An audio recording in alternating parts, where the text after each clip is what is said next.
Thank you, Matt. Here we are. Yes, another edition of Speaking, and I have another guest on the podcast today. It's Peter Norman of the ADB Group. We'll be talking on a different breed of speaking, going beyond the normal in just a few moments. Peter, welcome. Thank you. Nice to see you, Carl.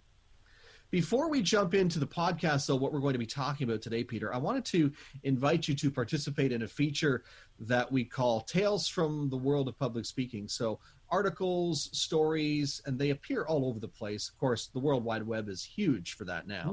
And there was this article that came out a couple of days ago, and it's students at a high school in Illinois who are practicing their presentations by using the experience that you see on Shark Tank. So what they had to do was they had to come up with a product and sell it and then pitch it. And they used the Shark Tank presentation formula or model, so to speak, as they were preparing their presentations and their pitches. And I have a strong opinion Okay. of how those Shark Tank and Dragon's Den pitches come across. I know that you've spent a lot of years in the television world, and it's not exactly what you're seeing is a very edited version of what really happened.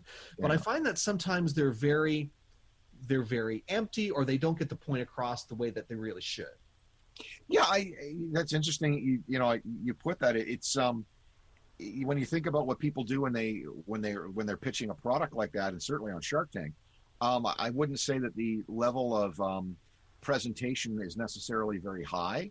Often they're hoping that the product or the concept is going to just sort of sell itself, and it lacks often lacks a certain presentation style, a certain conciseness and stuff. And I'm not sure, it wouldn't be my first choice as a place to have high school students looking to really develop good public speaking skills. To be honest, in my experience, you do make your living on your feet in almost any part of business, speaking and engaging with people. But the reality is that's a very artificial situation, and very constructed with a certain set of boundaries. It's a form of public speaking, I guess, but I don't think it's you learn that much in that skill set that's generalizable to the rest of the ways you have to public speak. Here's the challenge with that, though, because a lot of people obviously watch that show and they look at that as the normal way of speaking. They look at that and say, oh, that's how you're supposed to do a pitch. Or in some cases, that's how you're not supposed to do a pitch. Yeah. Sometimes the case. So which leads me to the first question I wanted to ask you today. What's wrong with being normal? As far as in the coaching world and the speaking world, what's wrong with doing what we've done for all these years? What's wrong with taking that normal route? Yeah, well, I guess the first thing I'd say is because there's normal is a thing that's changing all the time. And normal is, what was normal 30, 40 years ago is no longer considered. We've learned things, we've experienced more, we've developed new ideas. I think in the coaching speaking world, the biggest challenges are, that speaking used to be all about overcoming discomfort and how do I do that, and relaxation and making sure you got your mouth working properly and doing all those kinds of things. And it's evolved now to, it's become much more about how do you share a narrative? How do you tell a story? How do you engage an audience in something, because they're not just sitting there absorbing information. We now understand much more about people wanting to make a connection. And in the coaching business, in the coaching world, that's changed as well. I mean, you've gone from an environment where, you literally could sort of hang out a shingle and say, hey, I'm here because I think I can help people. To now there's a much more, I think, disciplined and structured approach that says you really need to have a certain set of skills. You need to understand what it is you're trying to do. You have to do it, because again, people are looking for something different. It was okay for Tony Robbins in the 80s, 90s to tell everybody that they could just achieve their own maximum potential. Unfortunately, a whole lot of people tried that. And my my sort of best example is The Secret. The Secret came out and everybody goes, oh my goodness. Well, there's an underlying problem with The Secret, which is it basically says that if The Secret doesn't work for you, it's because you're the problem. But The Secret has absolutely no sort of verifiable evidence-based stuff in it. It's just that, stick $100 bill on your roof and look at it, your ceiling, and look at it, and you'll be rich. That's not how things work. And, and that's part of what's changed is a lot of people have gone through those things and said, you know what, that didn't work for me. And I need something different. And I think in public speaking, I think it's true as well. I think that, we now see it in a very different way. It's taught much earlier in schools, and in a different way. And I think it's something that I think it's a good thing, because I think evolution is a good thing. And it's, and I know that, what you're doing, what you do with your clients and with, the work that you do, is you are trying to stay at the front end of this. You're asking these questions, and that's critical. It's funny that you mentioned how it's being taught in schools more than it ever was before, talking about the public speaking, because I can remember being in school and not being given formal instructions, so to speak, about public speaking or how to present to an audience. But, grade 5, grade 6 being thrust into having to stand up and read a book report, which never was supposed to be read out loud anyways, because there's writing for the ear and there's writing for the eye. Then all of a sudden we're thrust into that. So that it's good that we're approaching it at an earlier age, but I think to go back to that normal, that normal concept of, do it this way because this is the way it's worked. Well, it doesn't necessarily work that way anymore. So let me ask you this. How has speaking and coaching changed for you over the years? Because you have one heck of a background as far as where life has taken you and some of the things you've seen. The biggest thing I would think is that's changed for me over the years is I was very fortunate growing up. I was an instinctively good public speaker. I'm a big believer in what George Carlin said. His father was a very successful public speaker and salesman, and he believed that that's where he got his ability to. I'm very lucky. My father, my grandfather, they were all great speakers. So I was lucky. So I did everything by instinct, and I kind of would get up there and I would sort of say, oh yeah, I know, I can do this and I can do that.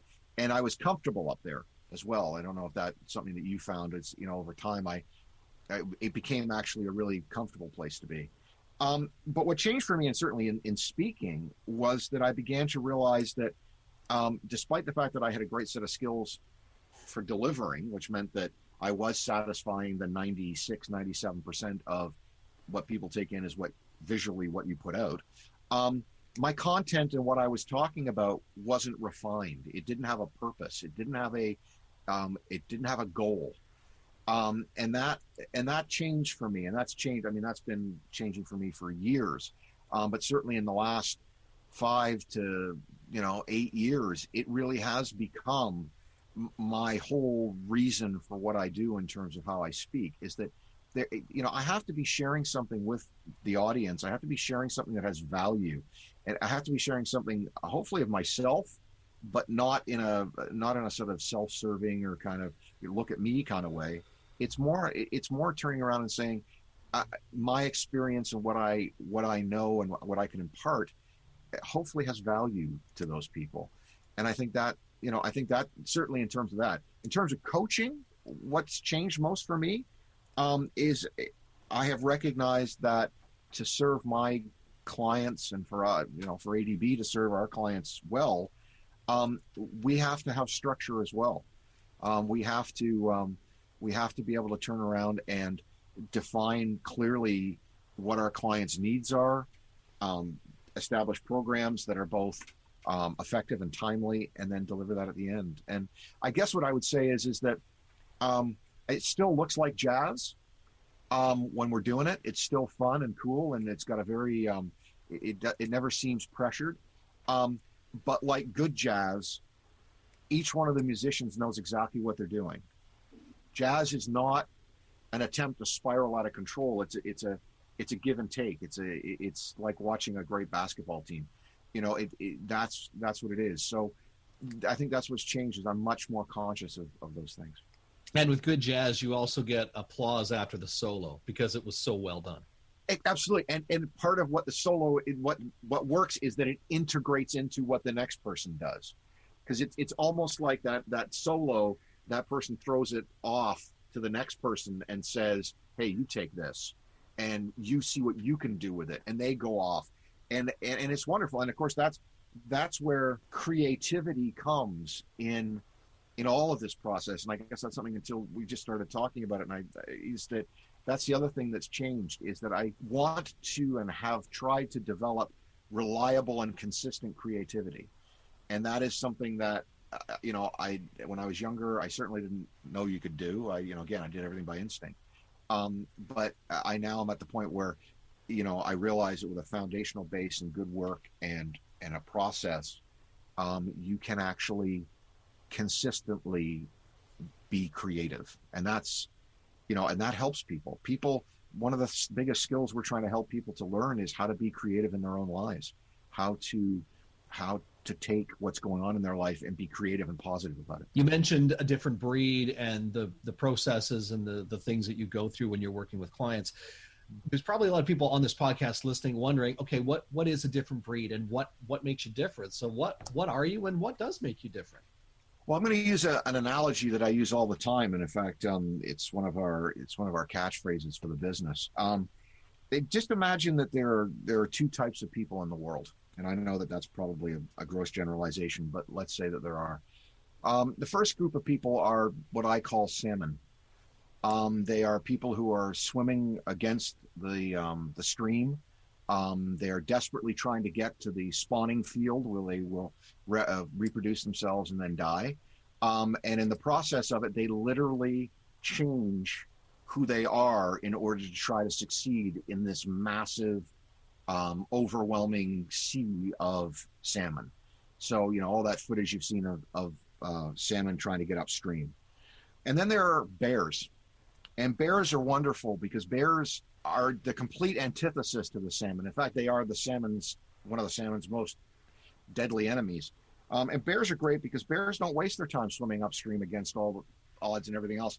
They go find a waterfall and they stand on a rock and they open their mouths and they wait until the fish jumps in. And if the fish doesn't jump in, they go down and they fish around and they grab one. But the genius of bears is that bears understand what's going on. It may be at an instinctive level, but they understand what's going on.